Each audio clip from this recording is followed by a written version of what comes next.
ഷാരോൺ ബെതേൽ വോയിസിലേക്ക് സ്വാഗതം. ഷാരോൺ ബെതേൽ വോയിസിലേക്ക് യാവരെയും വരവേൽக்கிறோம். നമ്മുടെ യജമാനനായ യേശുക്രിസ്തുവിന്റെ സമാനതകളില്ലാത്തതും അത്ഭുതകരവുമായ നാമത്തിൽ നിങ്ങൾക്ക് വന്ദനം. நம்முடைய எஜமானனாகிய இயேசு கிறிஸ்துவின் ஒப்பற்றதும் அற்புதமான நாமத்தினால் யாவரையும் வாழ்த்துகிறோம். ഇന്ന് 38-ാം അധ്യായത്തിലെ 1-ാം വാക്യത്തിലെ ഒരു ഭാഗം നിങ്ങളുമായി പങ്കുവയ്ക്കുവാൻ ആഗ്രഹിക്കുന്നു. தேவஜனமே, இன்றைக்கு நாம் ஆதியாகமம் 8-ஆம் அதிகாரம் 1-ஆம் வசனத்தின் மூலமாய் உம்மிடத்தில் பகிர்ந்து கொள்ள விரும்புகிறோம். ദൈവം നോഹയെയും അവനോടുകൂടെ പെട്ടകത്തിലുള്ള സകല ജീവികളെയും സകല മൃഗങ്ങളെയും ഓർത്തു. ദൈവം ഭൂമിമേൽ ഒരു കാറ്റടിപ്പിച്ചു, വെള്ളം നിലച്ചു. தேவன் நோவாவையும் அவனுடனே பேழையில் இருந்த சகல காட்டு மிருகங்களையும் சகல நாட்டு மிருகங்களையும் நிறுத்தருளினார். தேவன் பூமியின் மேல் காற்றை வீச பண்ணினார். அப்பொழுது ஜலம் அமர்ந்தது. നമ്മുടെ ചിന്താ വിഷയം ദൈവം നോഹയെ ഓർത്തു എന്നാണ്. இன்றைக்கு நம்முடைய தலைப்பு என்னவென்றால், ஆண்டவர் நோவாவை நினைத்தருளினார். നോഹയുടെ കാലഘട്ടത്തിലെ വെള്ളപ്പൊക്കത്തിന്റെ കാരണം എന്തായിരുന്നു? நோவாவுடைய காலத்தில் ஏன் ஜலம் பெருக்கம் உண்டானது?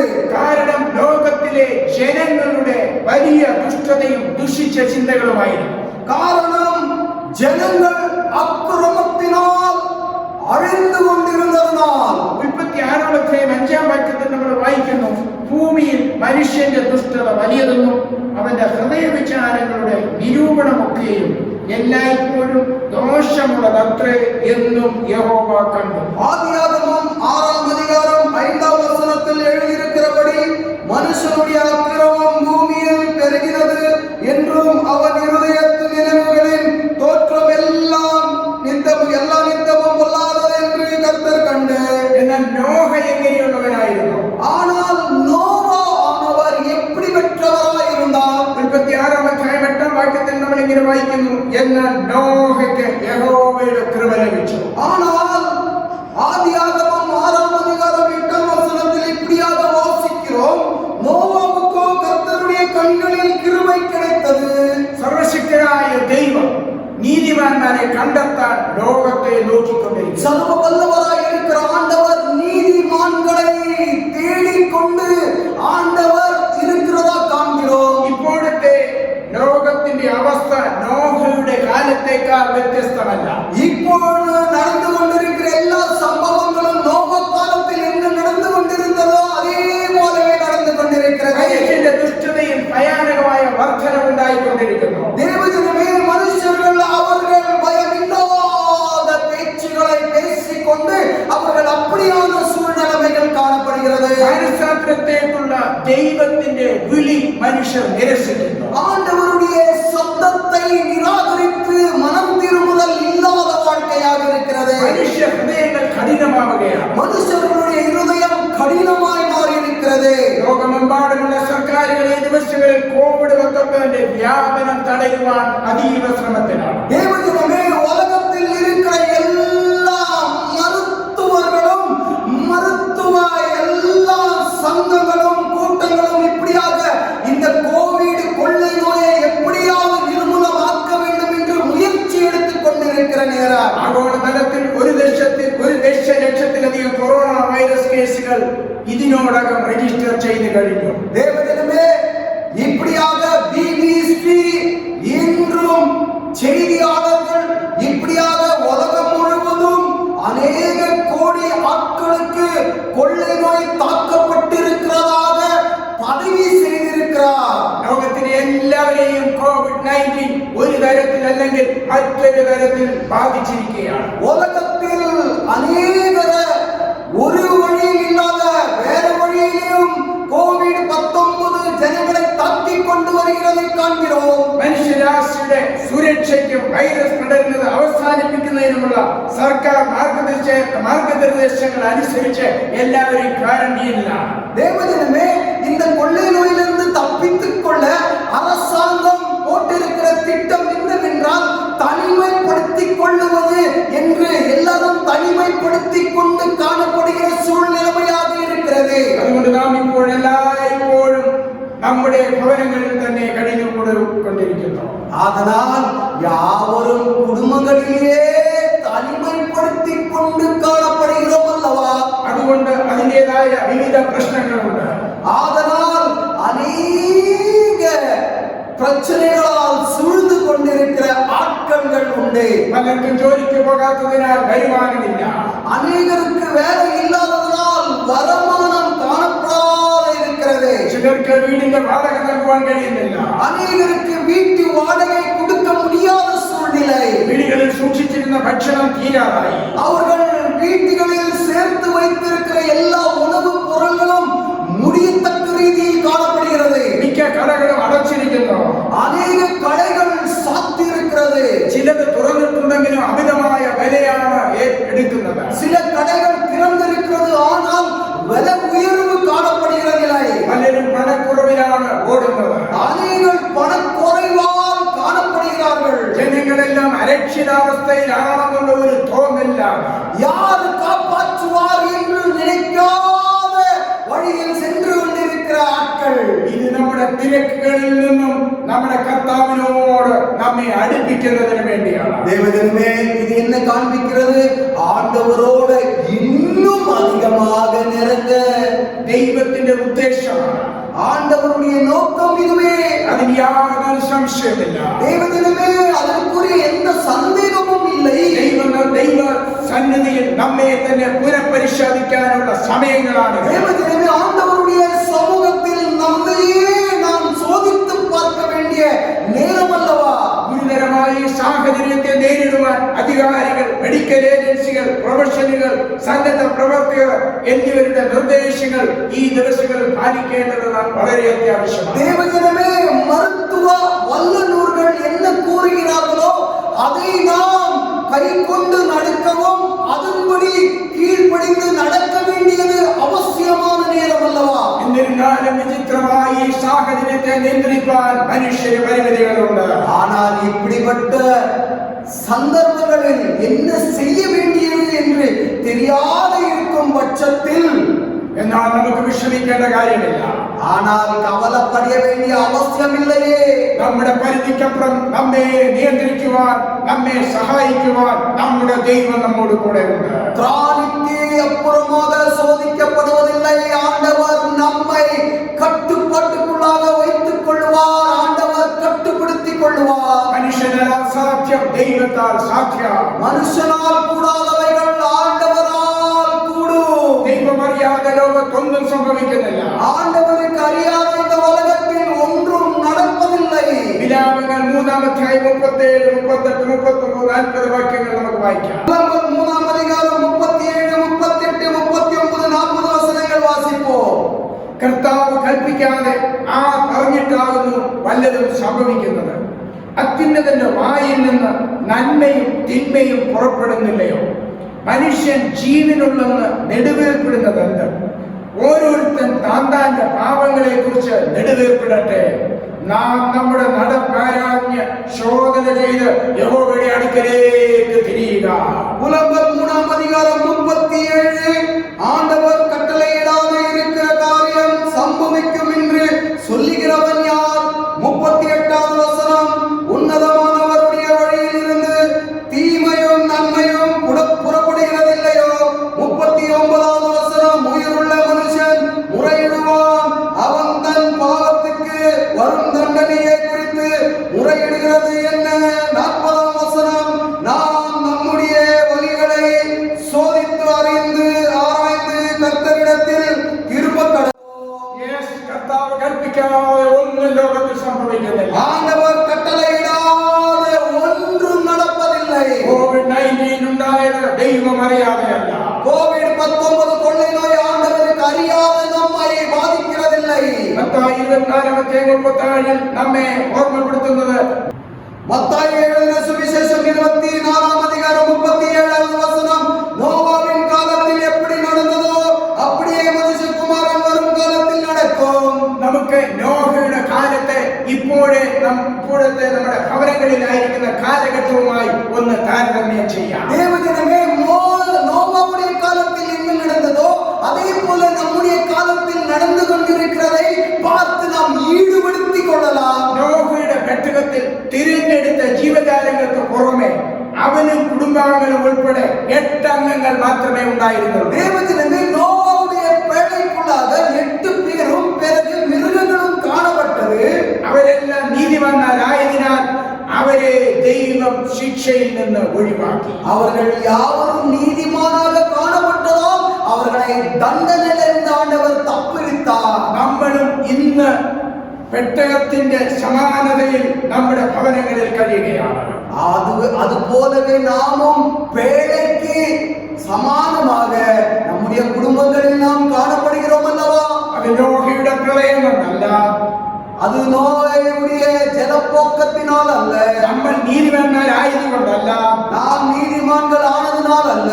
അതിന് കാരണം ഈ COVID-19 ആണ്. தேவஜனமே அதுக்கு உதாரணமாக இந்த COVID-19 கொள்ளை நோயாக காணப்படலாம். എന്നാൽ പെട്ടകത്തിൽ കയറാത്തവർ ദൈവകൽപ്പന അനുസരിക്കാതിരുന്നവരായതിനാൽ അവരേവരും നശിച്ചുപോയി. தேவஜனமே பேழைக்குள்ளாக போகாதவர்கள் அவர்கள் யாவரும் ஆண்டவருக்கு கீழ்ப்படியாதவர்களாய் இருந்ததனால் அவர்கள் யாவரும் நாசமாயினர். നാം നശിച്ചു പോകുവാൻ ദൈവം ആഗ്രഹിക്കുന്നില്ല. நாம் அழிந்து போக ஆண்டவர் விரும்புகிறதில்லை. കർത്താവായ യേശു ക്രിസ്തുവിന്റെ രണ്ടാം വരവിനെ കുറിച്ചുള്ള മുന്നറിയിപ്പാണിത്. தேவஜனமே ஆண்டவராகிய கர்த்தர் இயேசு கிறிஸ்துவுடைய இரண்டாவது வருகையை காண்பிக்கிறது. ആർക്കൊരു അറിവുമില്ല.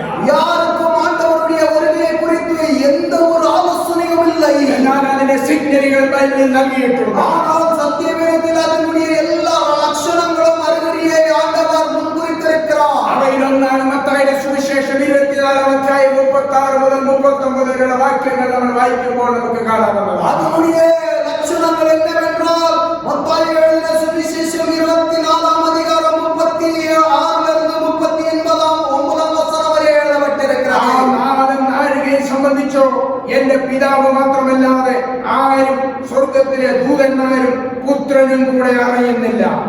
നോഹയുടെ കാലം പോലെ തന്നെ മനുഷ്യപുത്രന്റെ വരവുമാകും.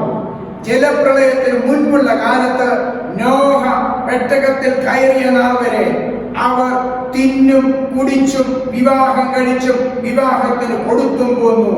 ജലപ്രളയം വന്ന് എല്ലാവരെയും നീക്കിക്കളയുമ്പോഴും അവർ അറിഞ്ഞതുമില്ല. മനുഷ്യപുത്രന്റെ വരവും അങ്ങനെ തന്നെയാണ്. மத்தாய் எழுதின சுவிசேஷம் 24-ஆம் அதிகாரம் 36 39 வரை நாம் வாசிக்கிறோம். அந்த நாளையும் அந்த நாள்களையும் என் பிதா ஒருவர் தவிர மற்ற ஒருவனும் அறியான். பரலோகத்தில் உள்ள தூதர்களும் அறியார்கள். நோவாவின் காலத்தில் எப்படி நடந்ததோ அப்படியே மனுஷகுமாரன் வரும் காலத்திலும் நடக்கும். எப்படி எனில் ஜலப்பிரளயத்துக்கு முன்னனே காலத்திலே நோவா பேழைக்குள் பிரவேசிக்கும் நாள் வரைக்கும் ஜனங்கள் புசித்து குடித்தும் பெண் கொண்டும் பெண் கொடுத்தும் ஜலப்பிரளயம் வந்து அனைவரையும் வாரிக்கொண்டு போகும் மட்டும் உணராதிருந்தார்கள். அப்படியே மனுஷகுமாரன் வரும் காலத்திலும் நடக்கும். 36-ാം വാക്യത്തിൽ നമ്മൾ വായിക്കുന്നത് ജലപ്രളയം വന്നു എല്ലാവരെയും നീക്കി കളയുവോളം അവർ അറിഞ്ഞതുമില്ല. 39வது வசனத்தில் ஜலப்பிரளயம் வந்தும் அனைவரையும் வாரிக்கொண்டு போகும் மட்டும் உணராதிருந்தார்கள். അവരെ അറിയിക്കുവാൻ വേണ്ടിയാണ് ദൈവം നോഹയെ അരുളപ്പാട് കൊടുത്ത് അയച്ചത്. அவர்களுக்கெல்லாம் புரிய வேண்டும் என்று நோவா அவர்களுக்கு எல்லாம் தரிசனமும் தந்தருளை அனுப்பினார். എന്നാൽ നോഹയുടെ വാക്ക് അവർക്ക് കേൾക്കാൻ കഴിയാതിരുന്നതിനാൽ ആ പ്രളയത്തിൽ അവർ നശിപ്പാനിടയായി. நோவாவுடைய வார்த்தைக்கு கீழ்ப்படியாமலும் அந்த வார்த்தையை நிராகரித்ததனால் அவர்கள் யாவரும் அழிந்து போனார்கள். അതിനാൽ നമുക്ക് ഇന്ന് എന്താണ് ചെയ്യുവാനുള്ളത്? ஆதலால் இன்றைக்கு நாம் என்ன செய்ய வேண்டும்? 2 പത്രോസ് 3-ാം അധ്യായം 14-15 വാക്യങ്ങളിൽ നാം വായിക്കുന്നു. അതുകൊണ്ട് പ്രിയമുള്ളവരെ, നിങ്ങൾ ഇവയ്ക്കായി കാത്തിരിക്കിയാൽ അവൻ നിങ്ങളെ കളയും കളങ്കവുമില്ലാത്തവരായി സമാധാനത്തോടെ കാണാൻ ഉത്സാഹിച്ചുകൊണ്ട് നമ്മുടെ കർത്താവിന്റെ ദീർഘക്ഷമയെ രക്ഷയെന്ന് വിചാരിക്കുകയും. தேவஜனமே 2 பேதுரு 3-ஆம் அதிகாரம் 14 15 வசனங்களும் இப்படியாக எழுதப்பட்டுள்ளன. ஆகையால் பிரியமானவர்களே, இவைகள் வர காத்திருக்கிற நீங்கள் கரையற்றவர்களாகுங்கள், பிள்ளை இல்லாதவர்களுமாய் சமாதானத்தோட அவர் சந்நிதியில் காணப்படும்படி ஜாக்கிரதையாயிருங்கள். மேலும் நம்முடைய கர்த்தரின் நீதியின் பொறுமையை ரட்சிப்பு என்று எண்ணுங்கள். நமக்கு பிரியமான சகோதரனாகிய பவுலும் தனக்கு அருளப்பட்ட ஞானத்தினால் இப்படியே உங்களுக்கு எழுதியிருக்கிறார்.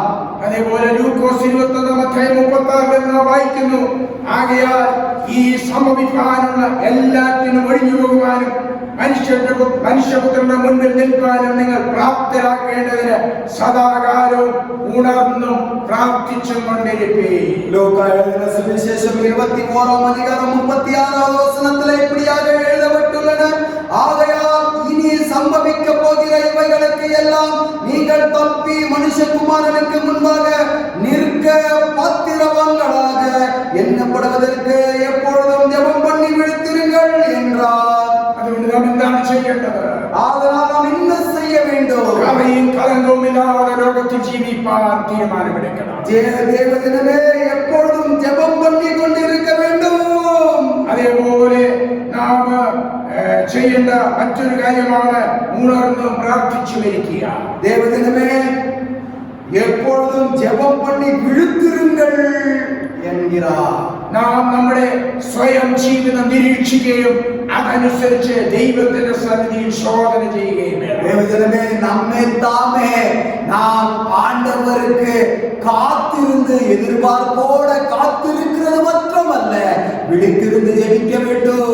ദൈവത്തെ പ്രസാദിപ്പിക്കാത്ത കാര്യങ്ങൾ ചെയ്യാതിരിക്കുവാനും ദൈവത്തെ പ്രസാദിപ്പിക്കുന്ന കാര്യങ്ങൾ ചെയ്തുകൊണ്ടിരിക്കാനും നമുക്ക് കഴിയണം. ஆண்டவருக்கு பிரியமில்லாதவைகளை நாம் செய்யாதபடிக்கும் பிரியமானவைகளை செய்திருக்கும்படிக்கும் ஆண்டவர் விரும்புகிறார். എപ്പോൾ വേണമെങ്കിലും യേശുവിന്റെ വരവ് പ്രതീക്ഷിച്ച് പ്രാർത്ഥനാപൂർവ്വം പാപരഹിതമായ നമ്മുടെ ജീവിതം നിലനിർത്തേണ്ടത് നമ്മുടെ ആവശ്യമാണ്. தேவஜனமே எப்பொழுதும் ஆண்டவருடைய வருகைக்காக காத்திருந்து விழித்திருந்து ஜெபிக்க வேண்டியது அவசியம். இப்படியாக மனுஷர்கள் செய்ய வேண்டும் என்று ஆண்டவர் விரும்புகிறார். എല്ലാ സാഹചര്യങ്ങളിലും നാം ദൈവവചനത്തെ ആശ്രയിക്കണം. எல்லா சந்தர்ப்பங்களிலும் ஆண்டவருடைய வசனத்தில் சார்ந்திருக்க வேண்டும். கொரோனா வைரസിനെ പിടി മറികടക്കാൻ നമുക്ക് കഴിയുകയില്ല എന്ന് നാം ഭാരപ്പെടേണ്ട.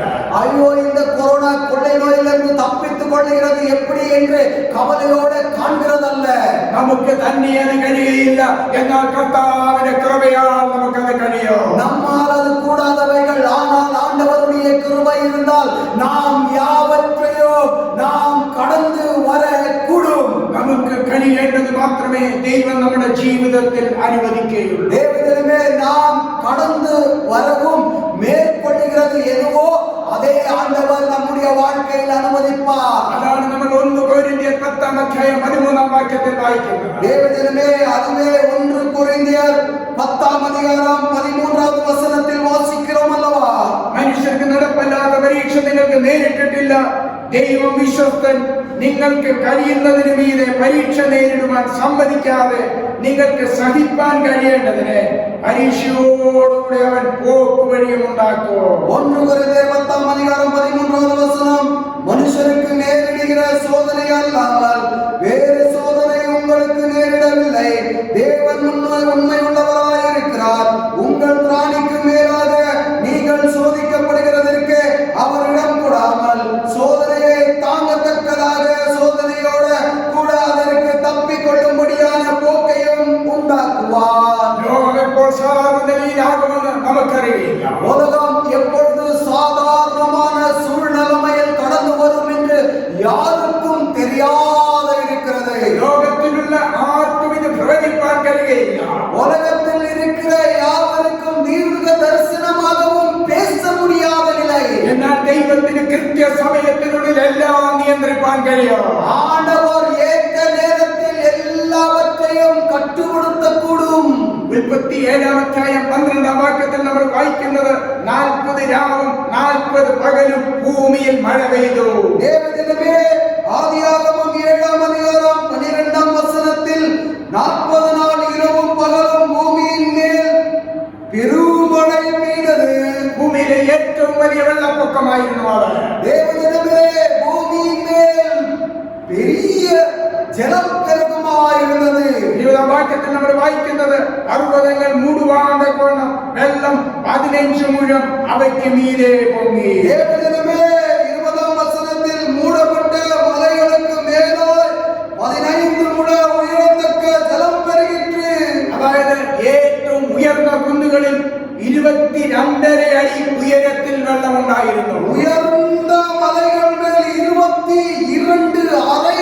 அடி மேல்பட்டதாக அந்த ஜலம் பெருகிறது.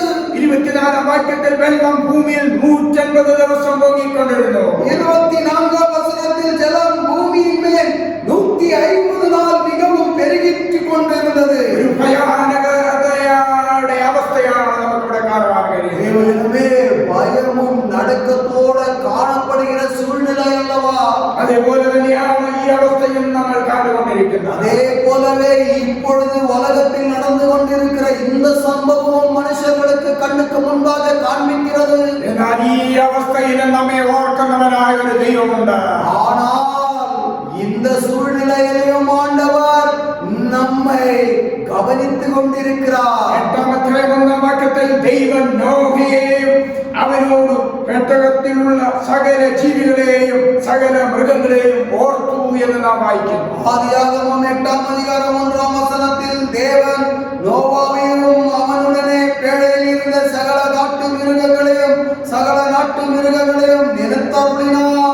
മുറികളിൽ ഒതുങ്ങിയിരിക്കുന്ന ലോകത്തിലുള്ള എല്ലാവരെയും ദൈവം ഓർക്കുന്നവരാണ്. தேவஜனமே மிருகங்களையும் மனுஷர்களையும் ஆண்டவர் பூமி மீது இருக்கிற யாவரையும் நினைத்தருளுகிறார். വൈറസ് കാരണം നമ്മുടെ സാമ്പത്തിക ബുദ്ധിമുട്ടുകളും നമ്മുടെ അസൗകര്യങ്ങളും നമ്മുടെ പിതാവായ ദൈവം നന്നായി മനസ്സിലാക്കുന്നു. இந்த கோவிட் கொள்ளை நோய் நிமித்தமாக யாவருக்கும் பண பிரச்சனைகள் அநேக சூழ்நிலைகள் மாறி இருக்கிறதா ஆண்டவர் காண்கிறார். എന്നാൽ വെള്ളം കുറയ്ക്കുവാൻ ദൈവം എന്താണ് ചെയ്തത്?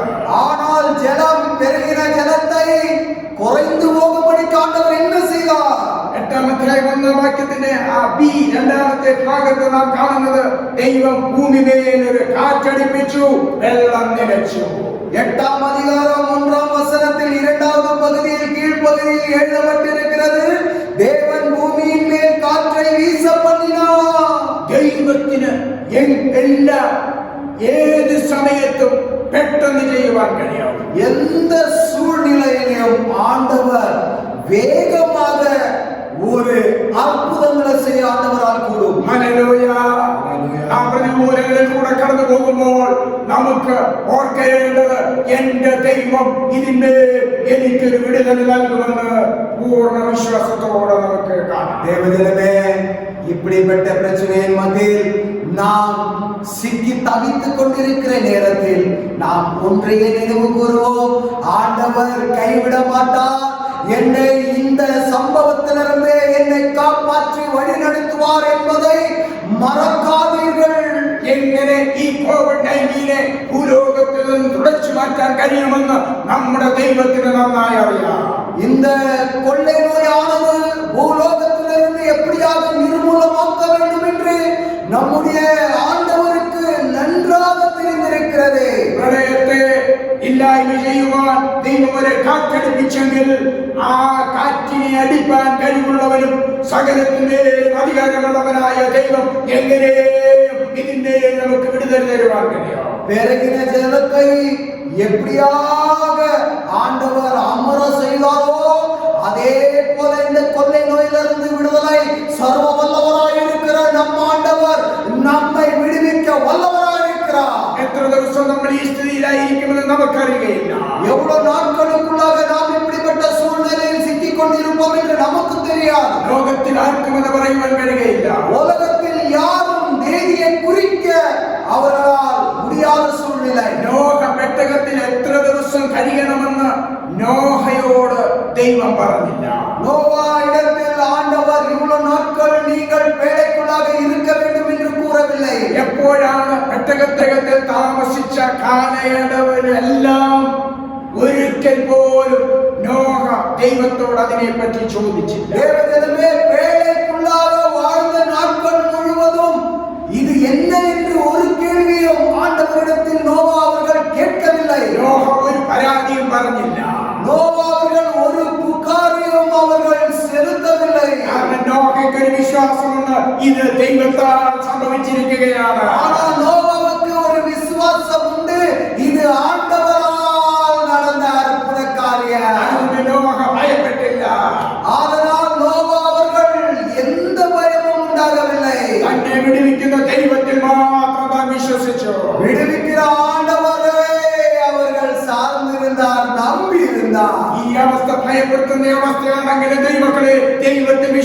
തീർച്ചയാ നാം ഭയപ്പെടേണ്ട കാര്യമില്ല. தேவஜனமே, இந்த சூழ்நிலை நமக்கு பயமுறுத்துகிற சூழ்நிலையாய் இருந்தாலும் பயப்படாதீர்கள், கவலைக்குள்ளாவாதீர்கள். ஆண்டவர் நிச்சயமாக அற்புதம் செய்வார். എന്തുകൊണ്ട് നാം ഭയപ്പെടരുത്? ஏன் நாம் பயப்படாது இருக்க வேண்டும்? ദൈവം നമ്മെ മറക്കുന്നവനല്ല. ஆண்டவர் நம்மை மறக்கிற ஆண்டவர் அல்ல. നോഹയെ ഓർത്തതുപോലെ ദൈവം നമ്മെ ഓർക്കുന്നവനാണ്. ஆண்டவர் நோவாவை நினைத்தருளினது போல நம்மையும் ஆண்டவர் நினைத்தருளுவார். പല സമയങ്ങളിലായി ദൈവം തന്റെ മക്കളെ ഓർത്തതായിട്ട് നമുക്ക് വിശുദ്ധ വേദഭാഗത്ത് നമുക്ക് കാണുവാൻ കഴിയും. அநேகர் ஆண்டவர் நினைத்தருளினதா சத்திய வேதத்தில் கூறப்பட்டிருக்கிறதை நாம் காணுவோம். ഉൽപ്പത്തി പുസ്തകം 30-22 വാക്യത്തിൽ നമ്മൾ ഇങ്ങനെ വായിക്കുന്നു, ദൈവം റാഹേലിനെ ഓർത്തു, ദൈവം അവളുടെ അപേക്ഷ കേട്ട് അവളുടെ ഗർഭത്തെ തുറന്നു. தேவஜனமே, ஆதியாகமம் 30-22 வசனத்தில் தேவன் ராகேலை நினைத்தருளினார்.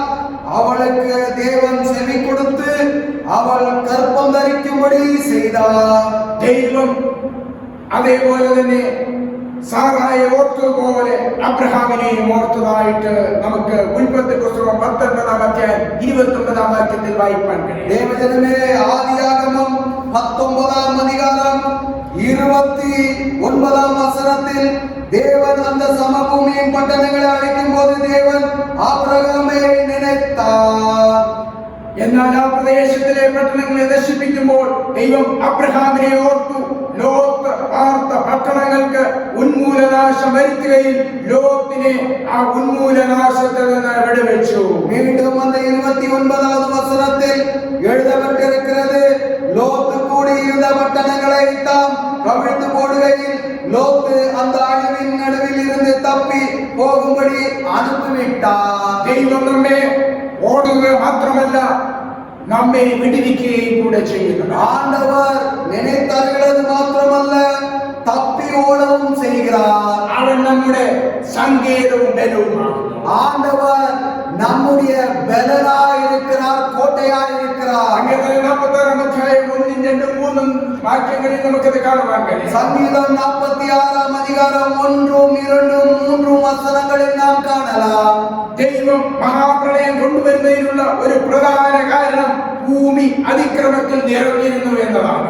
அதின் ஜனங்கள் கொண்டெடுத்து போகும் அதில் பெருக்கினால் பர்வதங்கள் அதிர்ந்தாலும் நாம் பயப்படும். എന്താണ് ഈ ലോകത്തിൽ മനുഷ്യരുടെ അതിക്രമം ഇപ്പോൾ നമുക്ക് കാണുവാൻ കഴിയുന്നത്? தேவஜனமே, மனுஷருடைய அக்கிரமங்கள் என்னவாக உலகத்தில் நாம் காண்கிறோம். നാം അറിയാതെ എന്താണ് നമ്മുടെ ജീവിതത്തിൽ അക്രമമായിട്ട് ദൈവം കാണുന്നത്? நாம் அறியாதபடிக்கு நம்முடைய வாழ்க்கையில் நமக்கு என்ன அக்கிரமமாக நமக்குள்ளாக ஆண்டவர் காண்கிறார். മത്തായിയുടെ സുവിശേഷം 15-18 വരെയുള്ള വാക്യങ്ങൾ കാണുമ്പോൾ നമുക്ക് അത് മനസ്സിലാക്കാൻ കഴിയും. தேவஜனமே, மத்தாയി எழுதின சுவிசேஷம் 15-18 நாம் காணலாம். വായിൽ നിന്ന് പുറപ്പെടുന്നതോ ഹൃദയത്തിൽ നിന്ന് വരുന്നു, അത് മനുഷ്യനെ അശുദ്ധമാക്കുന്നു.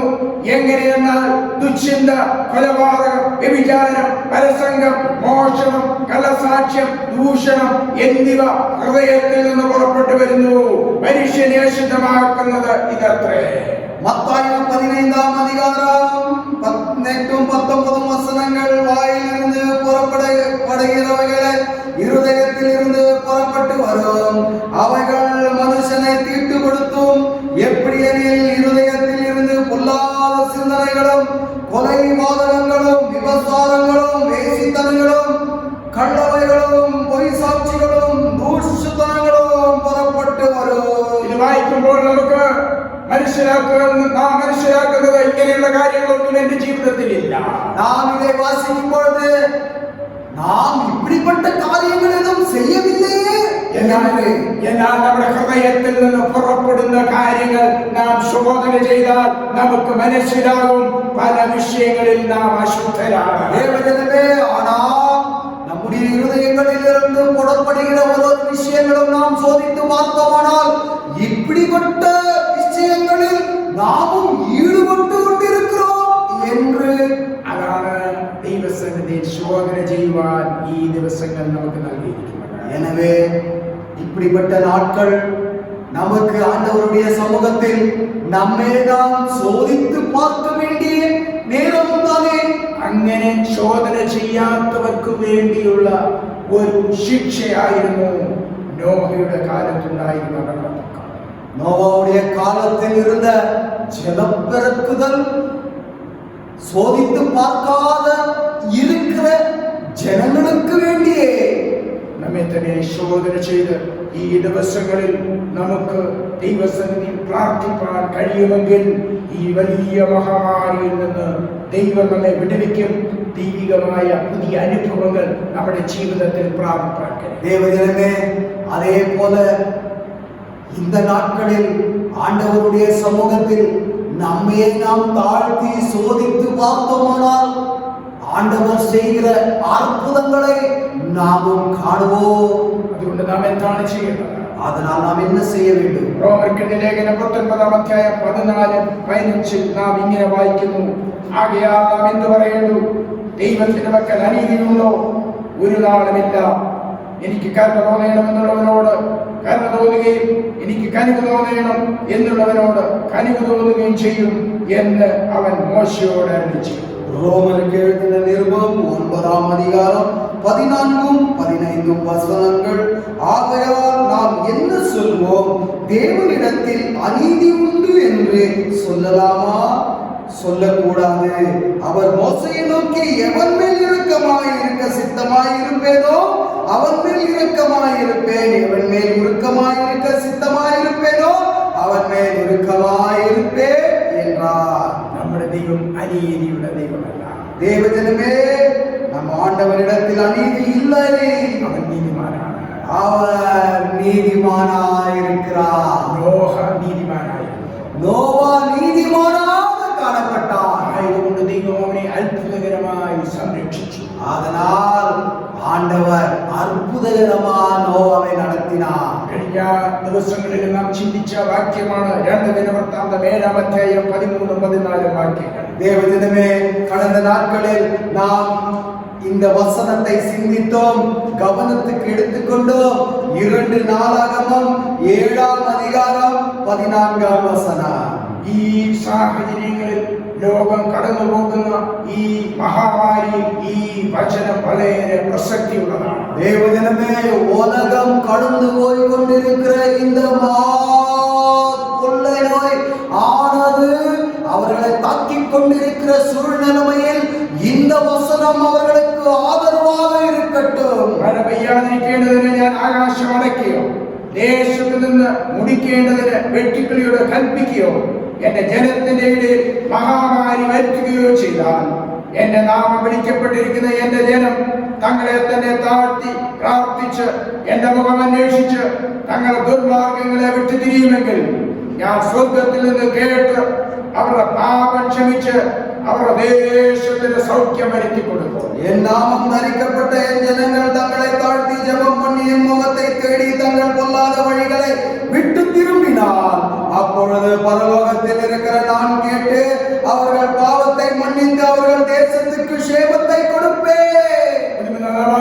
ഒരു മഹാമാരിയെ കുറിച്ചാണ് നാം വായിച്ചത്. தேவஜனமே, 13வது வசனத்தில் ஒரு கொள்ளை நோய் குறித்து நாம் வாசித்தோம். ദേശമെല്ലാം ഒരു മഹാമാരിയിൽ കൂടപ്പെട്ടുകൊണ്ടിരിക്കുന്നു. தேவஜனமே, தேசம் முழுவதும் கொள்ளை நோய்க்குள்ளாக சூழ்ந்து காணப்படுகிறது. എന്നാൽ ദൈവത്തിന്റെ വാഗ്ദത്തം നമുക്കുള്ളത് ദേശത്തിന് സൗഖ്യം വരുത്തുവാൻ ദൈവത്തിന് ശക്തിയുണ്ട്. தேவஜனமே, தேசத்துக்கு சேமத்தை கொடுக்க ஆண்டவரால் கூடும். ஆண்டவர் സർവ്വവല്ലവராயிருக்கிறார். അതുകൊണ്ട് ദൈവം പറഞ്ഞ കാര്യങ്ങളെ നമുക്ക് ഈ ദിവസങ്ങളിൽ അധികമായി ചെയ്യാം. அதனால் ஆண்டவருக்கு கீழ்ப்படிந்து ஆண்டவர் கூறியிருக்கிற ஒரு வார்த்தைகளையும் அதிகமாக நாம் செய்ய தொடங்குவோம். അത് വീണ്ടും നമ്മെ ഓർമ്മിപ്പിക്കുകയാണ്. 14வது வசனத்தில் மீண்டும் நம்மை உணர செய்கிறது. എന്റെ ജനതകളെ തന്നെ താഴ്ത്തുക. என் ஜனமே தம்மை தாமே தாழ்த்தி. ആരാണ് താഴേണ്ടത്? யார் தாழ்த்த வேண்டும்? അത് നമ്മളാണ്. நாமே. അത് തന്നെയല്ല, അങ്ങനെ ഉള്ളവർ ദൈവത്തിന്റെ മുഖത്തേക്ക് നോക്കേണം. அப்படி இருக்கிறவர்கள் என்ன செய்ய வேண்டும்? ஆண்டவருடைய முகத்தை தேடி தான் பொல்லாத வழிகளை விட்டு திரும்ப வேண்டும். ഈ സാഹചര്യത്തിൽ ആരുടെ മുഖത്ത് നോക്കിയാൽ ഈ മഹാമാരിയിൽ ഒരു വിടുതലുമില്ല. தேவஜனமே, இப்படிப்பட்ட சூழ்நிலையில் யாருடைய முகத்தை தேடினாலும் இந்த கொள்ளை நோயிலிருந்து ஒரு விடுதலையை காண்பதில்லை. விடுதலை നൽകുന്നവൻ നമ്മുടെ ദൈവമാണ്. விடுதலை யாரிடத்திலிருந்து வருகிறது? பரத்தில் இருக்கும் நம்முடைய ஆண்டவரிடத்திலிருந்து விடுதலை வருகிறது. விடுதலை നൽകുമെന്ന് ദൈവം വാഗ്ദത്തം ചെയ്തിരിക്കുകയാണ്. விடுதலையும் சேமத்தை கொடுப்பேன் என்று ஆண்டவர் வாக்குத்தத்தத்தை செய்திருக்கிறார். ആയതുകൊണ്ട് ദൈവത്തിൽ വിശ്വസിച്ചുകൊണ്ട് നമുക്ക് ഈ ദേശത്തിൽ നിന്ന് ഈ മഹാമാരി എത്രയും പെട്ടെന്ന് വിട്ടുപോകുവാൻ നമുക്ക് ഒരുമിച്ച് പ്രാർത്ഥിക്കാം. அதனால் இந்த பூமி மீதிலிருந்து ஆண்டவருடைய கோபத்திலிருந்து தப்பித்துக் கொண்டு, இந்த கொள்ளை நோயிலிருந்து தப்பித்துக் கொள்ள ஆண்டவர் வேகமாக நமக்கு உதவி செய்வாராக. അത് തന്നെയുമല്ല, നമ്മെ ഓർമ്മിക്കേണ്ട മറ്റൊരു കാര്യം, ഈ മഹാമാരിയൊക്കെയും നമ്മെ ഓർമ്മിപ്പിക്കുന്നത് യേശുവിന്റെ വരവ് വളരെ അടുത്തിരിക്കും. தேவஜனமே, இந்த மகா கொள்ளை நோயானது எண்ணத்தை காண்பிக்கிறது, எண்ணத்தை நினைவு கூட்டுகிறது. ஆண்டவருடைய வருகை மிகவும் சமீபமாயிற்று. അവന്റെ വരവിനെ പ്രതീക്ഷിച്ചുകൊണ്ട് നമുക്ക് ഒരുങ്ങി ദൈവസന്നിധിയില് പ്രാർത്ഥിച്ച് ജീവിക്കാം. ஆண்டவருடைய வருகைக்காக ஆயத்தத்தோட, எதிர்பார்ப்போட, ஜெபித்தோட, விழித்திருந்து ஜெபத்தோட காணப்படுவோம். അനുതാപത്തോടെ പ്രാർത്ഥിക്കാം. விழித்திருந்து ஜெபத்தோட காணப்படுவோம். നാം എന്താണ് കേട്ടത്? நாம் என்ன கேட்டோம்? നോഹയെ ദൈവം ഓർത്തു, நோவாவை ஆண்டவர் நினைத்தருளினார். അബ്രഹാമിനെ ഓർത്തു, அப்ரஹாமை ஆண்டவர் நினைத்தருளினார். സാറായെ ഓർത്തു, சாரா ஆண்டவர் நினைத்தருளினார். അവൻ നമ്മെ ഓർക്കുന്നവൻ. ஆண்டவர் நம்மையும் நினைத்தருளுவார். ഹല്ലേലൂയ. പ്രതികൂലങ്ങളിൽ ആര് മറന്നാലും മറക്കാത്തവനായ ദൈവം ഈ വലിയ പ്രതിസന്ധി ഘട്ടങ്ങളിൽ ദൈവം നമ്മെ വിടുവിക്കുമെന്ന് നമുക്ക് പൂർണ്ണ ഹൃദയത്തോടെ വിശ്വസിക്കാം. பிரச்சனையின் மத்தியில் கடந்து போய் கொண்டிருக்கிற வேளையில் யார் மறந்தாலும் மறக்காத ஆண்டவர் நம்மோடு இருப்பார் என்று இப்படிப்பட்ட சந்தர்ப்பங்களில் நாம் ஆண்டவரை நினைத்துக் கொள்வோமா? എപ്പോഴും നമ്മളിൽ ഒരു വിശ്വാസം ഉണ്ടായിരിക്കണം, എന്റെ ദൈവം ഈ വലിയ ഭയാനക അവസ്ഥ എത്രയും പെട്ടെന്ന് മാറ്റുവാൻ പോകുന്നു. ஆண்டவர் அதிசீக்கிரத்தில் இந்த சூழ்நிலையை மாற்றுவார் என்று நாம் நம்முடைய இருதயத்துக்குள்ளாக பூர்ண விசுவாசத்தை வைத்திருப்போம். പ്രതീക്ഷ നഷ്ടപ്പെടരുത്. தேவஜனமே, எதிர்பார்ப்பை இழந்து விடாதீர்கள். ദൈവം നമ്മെ ഓർക്കുന്നവനാണ്. ஆண்டவர் நம்மை நினைத்தருளுவார். നാം ദൈവസന്നിധിയിൽ ഭയപ്പെടാതെ പ്രാർത്ഥിക്കുമ്പോൾ തന്നെ മറ്റുള്ളവരെ നമുക്ക് ധൈര്യപ്പെടുത്താം.